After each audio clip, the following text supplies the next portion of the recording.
প্রিয় দর্শক, আসসালামু আলাইকুম।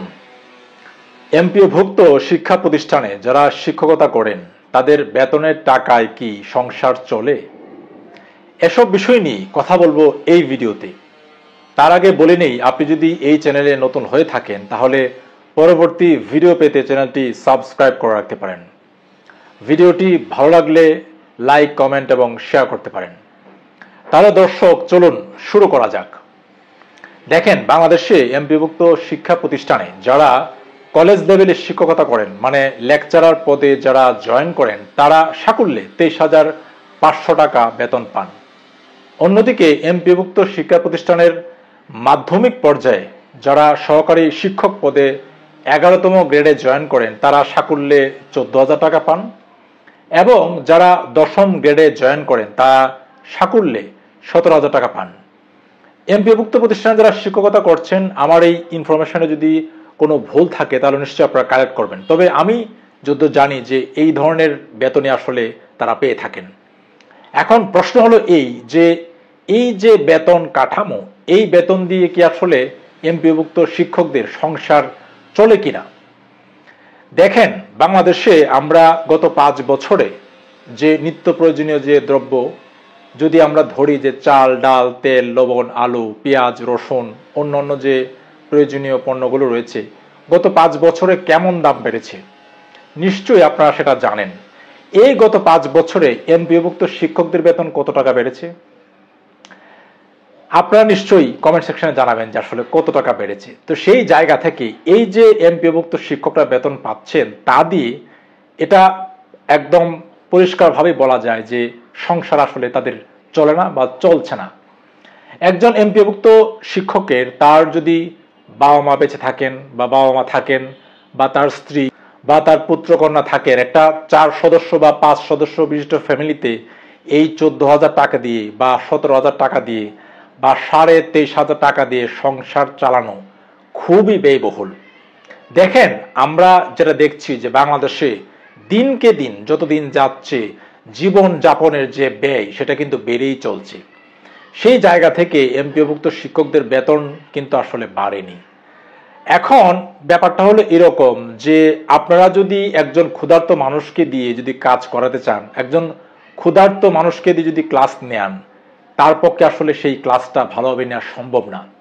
একজন শিক্ষকের মাথায় যখন ঋণের বোঝা থাকবে, একজন শিক্ষকের মাথায় যখন এই প্রশ্নটা থাকবে বা এই চিন্তাটা থাকবে যে তার সন্তানের টিউশন ফি বা তার সন্তানের স্কুলের বেতন সে কিভাবে দেবে বা অন্যান্য যে আনুষঙ্গিক খরচ, তাকে এত হিসাব করে যখন চলতে হয়, তখন জীবন যাপন করাটা আসলে কষ্টকর হয়ে ওঠে।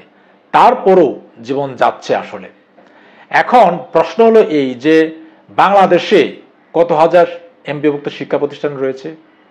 আমরা যদি বাংলাদেশের গণমাধ্যমে দেখি তাহলে অনেক ক্ষেত্রে আমরা পাই যে প্রায় 20,000 বা 20,000-এর বেশি এমপিওভুক্ত শিক্ষা প্রতিষ্ঠান রয়েছে। সেইখানে কয়েক লাখ শিক্ষক বা কর্মচারীরা চাকরি করছেন। সেই জায়গা থেকে তাদের জীবন মান কতটুকু বাড়লো কতটুকু কমলো সেটি দেখার কি আসলে কেউ নেই? এখন প্রশ্ন হলো যে এই যে এমপিওভুক্ত শিক্ষা প্রতিষ্ঠানে এত এত শিক্ষার্থী পড়াশোনা করছেন, সেখানে যদি ভালো মানের শিক্ষক না থাকেন, ভালো মানের শিক্ষক না আসেন, তাহলে এই যে এত এত ছাত্র বের হয়ে আসছে পাশ করে, তারা আসলে কি শিক্ষা নিয়ে আসলে বের হচ্ছেন বা বের হবেন? দেখেন যে বাংলাদেশে এখন পর্যন্ত একজন শিক্ষার্থী বা একজন ক্যান্ডিডেট যখন তিনি চাকরি খোঁজেন, তার প্রথম চয়েসে কিন্তু শিক্ষকতা থাকে না। আমি মনে করি যে বাংলাদেশে যে শিক্ষকতা যারা করছেন বা যে বিভিন্ন পর্যায়ের যে শিক্ষক চাকরি রয়েছে, সেখানে যদি ভালো মানের বেতন, ভালো মানের সুযোগ সুবিধা দেওয়া হতো, তাহলে আমি অবশ্যই মনে করি যারা মেধাবী ক্যান্ডিডেট রয়েছেন, যারা মেধাবী শিক্ষার্থী রয়েছেন, তাদের প্রথম চয়েসের মধ্যে কয়েকটার মধ্যে কিন্তু থাকতো শিক্ষকতা, যে তারা শিক্ষকতা করতে চান। তো সেই জায়গা থেকে আমরা বিভিন্ন সময়ে বিভিন্ন মহল থেকে দাবি আমরা শুনে আসছিলাম যে শিক্ষকদের জন্য আলাদা বেতন স্কেল, আলাদা বেতন কাঠামো করা উচিত, এবং অনেকে যেটি বলছিলেন যে আমাদের পার্শ্ববর্তী দেশেও শিক্ষকদের বেতন এত কম নয়। কিন্তু সেই জায়গা থেকেও আমরা শুধু এগুলো দাবির মধ্যেই সীমাবদ্ধ থাকতে দেখেছি, সেগুলো আসলে আলোর মুখ আসলে আমরা দেখিনি। একটা সময় একটা কথা প্রচলিত ছিল এরকম যে এমপিওভুক্ত শিক্ষা প্রতিষ্ঠানে চাকরি করে তারাই যারা আসলে চাকরি পায় না। এটা অনেকাংশেই সত্য। আমরা দেখেছি যে নিবন্ধন পরীক্ষার আগে যখন ম্যানেজিং কমিটির মাধ্যমে শিক্ষক নিয়োগ হতো, তখন দেখা যায় যে বহু খারাপ স্টুডেন্ট, তার শিক্ষা জীবনে বহু থার্ড ক্লাস রয়েছে, তারা আসলে শিক্ষকতায় ঢুকেছেন। পরবর্তীতে আমরা যখন দেখতে পেয়েছি যে নিবন্ধন পরীক্ষা আসলো, তারপর ফলশ্রুতিতে আমরা দেখেছি যে অনেক নামকরা বিশ্ববিদ্যালয় বা অনেক নামকরা কলেজের মেধাবী শিক্ষার্থীরা কিন্তু এই নিবন্ধন পরীক্ষা দিয়ে তারা শিক্ষক হিসেবে ঢুকছেন। তো সেই জায়গা থেকে অনেকে আবার যখন ভালো অপরচুনিটি পাচ্ছেন, ভালো অন্য জায়গায় জব হয়ে যাচ্ছে, তখন তারা চাকরিটা ছেড়ে দিয়ে তারা সেই সব চাকরিতে ঢুকে যাচ্ছেন বা জয়েন করছেন।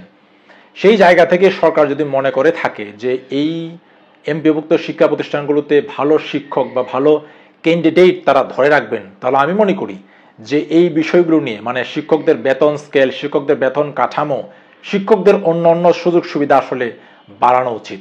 বাংলাদেশে এরকম অনেক ঘটনা আপনারা পাবেন যে একটা এমপিওভুক্ত কলেজ লেভেলে একজনের চাকরি হয়েছে, কিন্তু তিনি সেখানে জয়েন না করে প্রাইমারি স্কুলে ঢুকেছেন, কারণ তিনি মনে করেছেন যে একটি এমপিওভুক্ত কলেজ লেভেলের চেয়ে একটি সরকারি প্রাথমিক বিদ্যালয়ে তিনি ভালো বেতন বা ভালো সুযোগ সুবিধা, অন্যান্য সুযোগ সুবিধা তিনি আসলে পাবেন। সেই জায়গা থেকে আমি মনে করি যে অন্তর্বর্তী সরকার যেহেতু ক্ষমতায় এসে তারা শিক্ষা নিয়ে নানা ধরনের সংস্কার করছেন, এই বিষয়টি মানে শিক্ষকদের বেতন কাঠামো, বেতন স্কেল নিয়ে আসলে অতি সত্বর ভাবা উচিত এবং কার্যকরী পদক্ষেপ আসলে নেওয়া উচিত। তো দর্শক, আজ এ পর্যন্তই। ভালো থাকবেন আপনারা সবাই। আপনাদের সবার জীবন সুন্দর হোক।